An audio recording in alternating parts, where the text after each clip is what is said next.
నమస్తే, welcome to Suman TV. ఒక మనిషి తన నిత్య జీవితంలోని అన్ని పనులు సక్రమంగా కొనసాగించుకోవాలంటే తనకి వెన్నెముక అనేది చాలా మెయిన్ పార్ట్ అని చెప్పుకోవాలి. ఎందుకంటే ఆ మనిషి కూర్చోవాలన్నా, నించోవాలన్నా, తన పనులు అన్నీ చేసుకోవాలన్నా వెన్నెముక అనేది చాలా సక్రమంగా ఉండాలి. ఈ మధ్య కాలంలో మనం చూసుకున్నట్టయితే చాలా మందిలో లుంబార్ స్పాండిలోసిస్ అనే సమస్యను ఎక్కువగా చూస్తూ ఉన్నాం. సో అందరూ కూడా రకరకాల కారణాలతోటి నడుము నొప్పి సమస్యని ఎదుర్కొంటూ వస్తున్నారు. ఈ నడుము నొప్పికి వితౌట్ సర్జరీ ఆయుర్వేదంలో ఎలాంటి ట్రీట్మెంట్ అందుబాటులో ఉంది? ఈ విషయాన్ని తెలియజేసేందుకు మనతో పాటు ఉన్నారు డాక్టర్ సాజీ డిసోజా గారు from KSCC multi specialty ayurvedic hospital, Banjara Hills. Hello sir. Hi sir, lumbar spondylosis. So మీరు ఈ వెన్నెముకకు సంబంధించే స్పెషలిస్ట్ అని చెప్పాలి. సో గత 25 ఇయర్స్ అనుకోండి ఆల్మోస్ట్. సో ఈ 25 ఇయర్స్ నుంచి 26 ఇయర్స్ ఒక ఇయర్ తగ్గించాను. 26 ఇయర్స్ నుంచి ఆల్మోస్ట్ మీరు ఎంతో మంది పేషెంట్స్ ని చూసే ఉంటారు కదా. లుంబార్ స్పాండిలోసిస్ విషయానికి వచ్చినప్పుడు ఎలాంటి కంప్లైంట్స్ చేస్తూ ఉంటారు? ఏ డిస్క్ల మధ్యన ఆ సమస్య అనేది వస్తూ ఉంటుంది? ఇప్పుడు చూడండి, ఇది L1, L2, L3, L4, L5 అట్లా పోవడం జరుగుతుంది. అంటే లంబార్ లో 5 వర్టిబ్రాస్. లంబార్ ది షార్ట్ ఫామ్ L అన్నమాట. L1, L2, L3, L4, L5. తర్వాత S1 శాక్రల్ మొదలు S1, S2, తర్వాత కాకిక్స్ అంటే టెయిల్ బోన్. సో ఈ ఎముకల మధ్యలో నేను ముందు చెప్పినట్టు ఇట్లా ఉండాలి ఎముకలు. ఈ మధ్యలో ఉన్న డిస్క్ చూడండి, ఇక్కడ డిస్క్ ఉంటుంది. ఇది లోపల నుంచి పెద్ద నరం పోవడం, ఆ ఎల్లో కలర్ పసుపు కలర్ పోయేది పెద్ద నరం అనమాట. ఆ పెద్ద నరం నుంచి ఇట్లా సైడ్ కి మొదలయ్యేదండి చిన్న నరాలు. సో నడుము దగ్గర నుంచి మొదలైన నరాలు మొత్తం మన కాలికి మోషన్ మూత్రం పోయిన చోటకి సప్లై చేయడం జరుగుతుంది. పొత్తి కడుపులో అట్లా. ఓకే, సో అక్కడ ఏదన్నా ఈ ఎముకల మధ్యలో గ్యాప్ తక్కువ అవడం లేదా ఎక్కువ అవడం, లేదా ఈ డిస్క్ మధ్యలో డిస్క్లో ఉన్న వాటర్ కంటే అరిగిపోయి అది డీహైడ్రేషన్ వెళ్ళిపోయి డీహైడ్రేట్ డిస్క్ వస్తే ఇది బయటకి జారడం జరుగుతుంది. ఇవి ఏం చేస్తుంది అంటే ఇది పోయిన పెద్ద నరం మీద పొడవడం జరుగుతుంది. సో పెద్ద నరం నుంచి చిన్న నరాలు మొదలు పెడతామని చెప్పాను కదా. ఈ కాలుకి పోయిన ఎస్పెషల్లీ సయాటిక్ నర్వ్ అని ఉంటుంది. కాలుకి పోయిన ఆ సయాటిక్ నర్వ్ మీద పొడవడం జరిగితే దానికి సయాటిక్ అని కూడా అంటారు. సో బోత్ నర్వ్స్, చాలా నర్వ్స్ ఉంటుంది. అంటే మన పొప్లిటల్ నర్వ్ అని, ఫెబరల్ నర్వ్ అని, అట్లా చాలా నరాలు ఉన్నాయి. దాంతో పాటు ఒకటి సయాటిక్ నర్వ్. సో సయాటిక్ అని చాలా మంది అంటారు. సో ఈ నడుము ప్రాంతం నుంచి సయాటిక్ నర్వ్ ఏంటంటే మన తొడ వెనక పెరం భాగం నుంచి తొడ వెనకాతుల నుంచి ఇలా కాలికి పోయిన ఒక నరం పేరు సయాటిక్ నర్వ్. సో ఆ పొడవడం జరిగితే ఆ నరం పట్టి గుంజడం, లాగడం, తిమిరి పట్టడం, మంట రావడం అన్ని జరుగుతుంది. కానీ మళ్ళీ నేను చెప్పడం ఏంటంటే డిస్క్ సమస్య దిక్కెళ్ళి పేషెంట్కి ఇంతకాలం ప్రాబ్లమ్స్ ఏమి రావు. ఎందుకంటే disc is soft gelatinous substance. Okay, కానీ చాలాసార్లు జరిగేది ఏంటంటే అక్కడ ఉన్న ఎముకలే కొంచెం మైల్డ్గా ముందుకు వెనక్కిపోయి ఎముకలది షార్ప్ మూలపోయి పెద్ద నరం పొడవడం ఉంటుంది. లేదా డిస్క్ది యాన్యులర్ టేర్ వచ్చేసి ఆ కంటెంట్ బయటకి పోయి అది మరీ టూ మచ్గా వచ్చి ప్రెషర్ పడితే తప్ప disc is a harmless thing. మరీ అంత ఇబ్బంది క్రియేట్ చేయడం, చిన్నగా స్టిఫ్నెస్, కొద్దిగా నొప్పి, ఇది తప్ప డిస్క్ దిక్కెళ్ళి ప్రాబ్లమ్స్ ఉండదు. మెనీ డాక్టర్స్ అదొక పెద్ద సమస్య అని చెప్పుకొని పేషెంట్ని భయపడిచి సర్జరీ చేస్తున్నారు. 90 to 95% డిస్క్ సమస్యలకి సర్జరీ అవసరమే లేదు. దానిలో ఒక 10 to 15 కూడా చేయించుకుంటున్నారు కదా సార్. సర్జరీ అవసరం లేదమ్మా. 10 to 15% పేషెంట్ ఏమి చేయకుండానే తగ్గిపోతుంది. కొద్దిగా రెస్ట్, కొద్దిగా ఎక్సర్సైజ్ ఇలా చేసుకుంటే తగ్గిపోతుంది.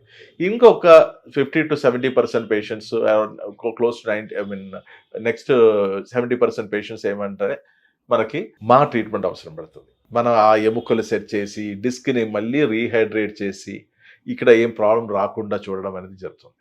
సో ఇది వస్తే ఏమవుతుందంటే కూర్చోడానికి ఇబ్బంది, నిల్చోడానికి ఇబ్బంది, పడుకుంటే అటు తిరగడం ఇబ్బంది, ఇటు తిరగడం ఇబ్బంది, మళ్ళీ కాలు లాగడం, గుంజడం, తిమ్మిరి రావడం, కాళ్ళు తీసుకొని పెడితే ఇంకొకరిది కాలు పెట్టినట్టు ఒక ఫీలింగ్. ఒక్కొక్కసారి కాలు మొత్తానికి మనకు కింద ఫుడ్ డ్రాప్ అనే కండిషన్ వస్తుంది, పాదం ఇలా పడిపోయినట్టు కండిషన్ వస్తుంది, లేదా కింద సెన్సేషన్ లేకుండా అవుతుంది. అది వేరే ఒక సబ్జెక్ట్ కింద మనం మాట్లాడతాం, న్యూరోపతి అనే సిచ్యువేషన్ వస్తుంది.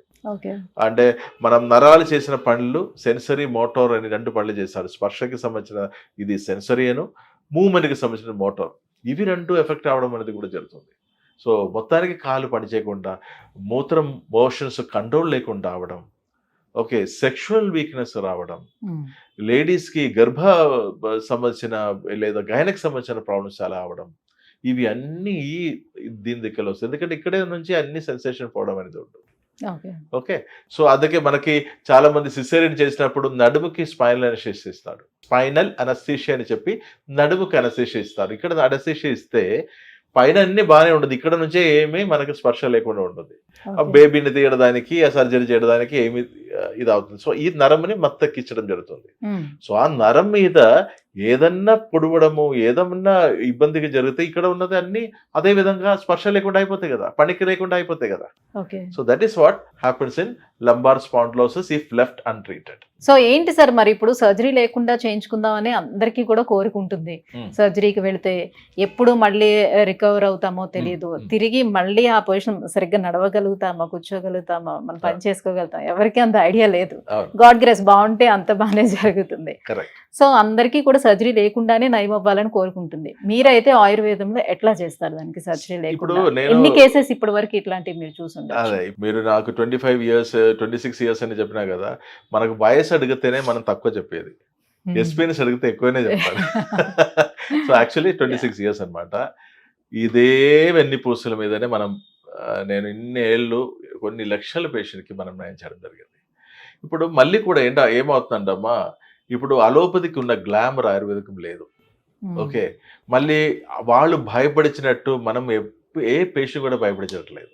వాళ్ళు ఏంటంటే కొన్ని పేషెంట్ నేను ఇక్కడ వచ్చి చెప్పడం జరిగింది ఏంటంటే, డాక్టర్ దగ్గర వెళ్ళాము, నేను డాక్టర్ పేరు హాస్పిటల్ పేరు ఏం చెప్పట్లేదు, వెళ్తే ఇమ్మీడియట్గా నీ సర్జరీ టేబుల్ వెళ్ళిపోవాలి, బ్లడ్ టెస్ట్ సర్జికల్ ప్రొఫైల్ అని తీసుకొని ఇమ్మీడియట్గా వెళ్ళిపోవాలి. సో పేషెంట్ చెప్పారు, నేను ఇంటికి వెళ్ళిపోయి నేను నా మిస్సెస్ పిల్లలతో ఆలోచన చేసి తిరిగి వస్తామంటే, నీ ఇంటికి వెళ్ళిపోయిన దారిలోనే అన్ని ఏమైనా అయిపోతాయి.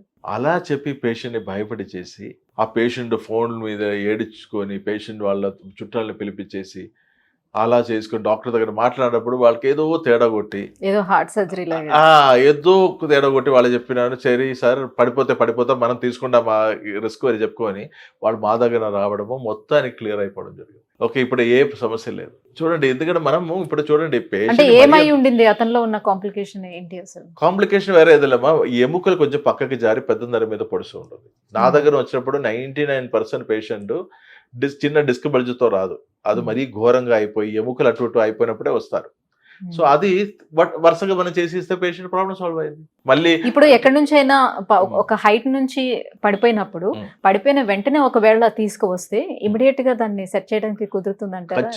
ఖచ్చితంగా పడిపోయిన కొన్ని రోజుల తర్వాత తీసుకొస్తే కూడా సెట్ చేస్తాం. అంటే ఎముకల సెట్టింగ్ ఎన్ని రోజులు అయితే కూడా సెట్ చేసుకోవచ్చు కదా, అది పెద్ద ప్రాబ్లం లేదు. అలాగే అక్కడ మనం మాట్లాడతాం వేరే ఎపిసోడ్లు స్పాండిలోలిథసిస్, స్పాండిలోలైసిస్ గురించి, అవి మన తర్వాత మాట్లాడదాం. దీనికి వచ్చిన కండిషన్స్ ఇంకా కొంచెం కూడా ఘోరమైన సిచ్యువేషన్స్. సో ఎవరన్నా మిమ్మల్ని మీరు ఇమ్మీడియట్గా సర్జరీ చేయాలి, చేయలేకపోతే మీ చేయి పడిపోతారు అట్లాంటి భయపడిస్తే దయచేసి మీరు రిలాక్స్ అవ్వండి, ఆ భయానికి కూలిపోకూడదు. ఇన్నేళ్ళు 26 years నుంచి నేను ఇదే పని చేస్తూ వస్తున్నాము. ఈ రోజు వరకు మా దగ్గర ట్రీట్మెంట్కి వచ్చిన ఒక్క పేషెంట్కి కూడా చేయి పడిపోలేదు. వాళ్ళు చక్కగా లేచి తిరిగిపోవడం జరిగింది. మేబీ ఇన్ని లక్షల్లో ఒకటో రెండో పేషెంట్ ఇద్దరో ఇది కూడా వాళ్ళకి నొప్పి తగ్గలేదు, కొంచెం కూడా వాళ్ళకి నొప్పి తగ్గాలి అని చెప్పుకొని ఆతృతలు పోయి సర్జరీ చేసుకునే వాళ్ళు ఉన్నారు. యాక్చువల్లీ ఏంటంటే ప్రతి పేషెంట్ మా దగ్గర వచ్చినప్పుడు వాళ్ళకి పేషెంట్ కాన్సెప్ట్లో ఏంటంటే నాకు నొప్పి తగ్గాలి, నాకు తిమ్మిరి వెంటనే పోవాలి. అంటే వాళ్ళు ఇప్పుడు దాకా అలవాటు పడినది ఏంటి, డాక్టర్ దగ్గర పోతే ఒక నొప్పి బిళ్ళలు ఇవ్వడము, లేదా నొప్పి సూది పెట్టడము, అది చేతులు పెట్టడం, లేదా నడుముకి ఎక్కడ పెయిన్ ఉందో అక్కడే పెట్టడం, స్టెరాయిడ్ ఇంజెక్షన్స్ ఇవ్వడం, స్టెరాయిడ్ మాత్రలు తినిపించడం. సో ఆ డాక్టర్ దగ్గర పోయి వచ్చే వరకు నాకు ఆ రిలీఫ్ వచ్చింది. కానీ పాపం పేషెంట్ అర్థం చేసుకోవట్లేదు, లోపల ఎముకలు కదిలింది, డిస్క్ కదిలింది, ఎముకలు పోయి పెద్ద నరం మీద పొడుస్తుంది, దాని దగ్గర ప్రాబ్లం వస్తుంది, అది నయం అయితేనే నాకు శాశ్వతంగా పరిష్కారం వస్తుంది అర్థం చేసుకోవట్లేదు. అంటే వితౌట్ సర్జరీ నయం చేయాలంటే దానికి డిపెండ్ ఆన్ ఏజ్ కూడా ఏమైనా, ఏజ్ ఫ్యాక్టర్ ఏమైనా తీసుకుంటారా? చూడమ్మా, యంగ్ పేషెంట్స్ అయితే ఈజీగా ఉంటుంది. As the age progress it becomes difficult. Age అబ్బాయి అయితే కూడా క్లియర్ చేయడము. ఎందుకంటే మళ్ళీ ఏమవుతుందంటమ్మా, పేషెంట్కి రిజల్ట్ వచ్చేది 4-5 ఫ్యాక్టర్స్ ఉంటుంది.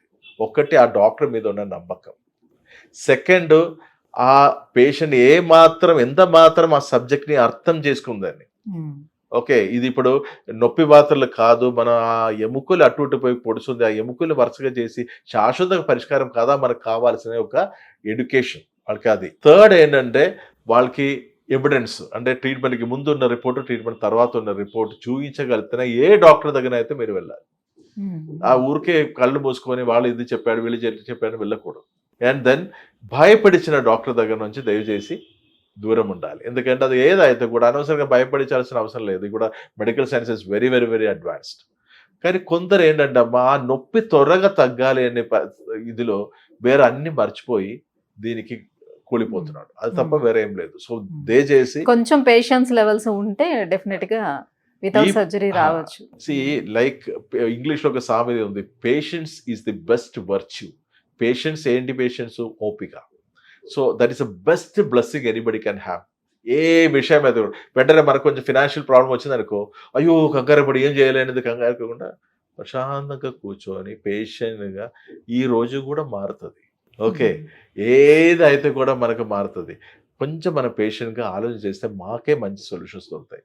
సిమిలర్లీ ఈ కంగారు పడకుండా ఆ నొప్పి కాదు, దానికి వెనకాతున్న జబ్బునే నయం చేయాలి అని ఒక కొత్త కొత్త ఒక సంస్కారం మా మనసులోకి రావాలి. మీరు ప్రతి ఒక్కరికి అది కృషి చేసుకోవాలండి. లేదంటే with every pill you are becoming more and more ill. Thank you so much sir. Lumbar spondylosis రావడానికి రీజన్స్ అండ్ ఎలా ట్రీట్ చేస్తారు మీరు అన్న విషయాన్ని తెలియజేసినందుకు థ్యాంక్ యూ.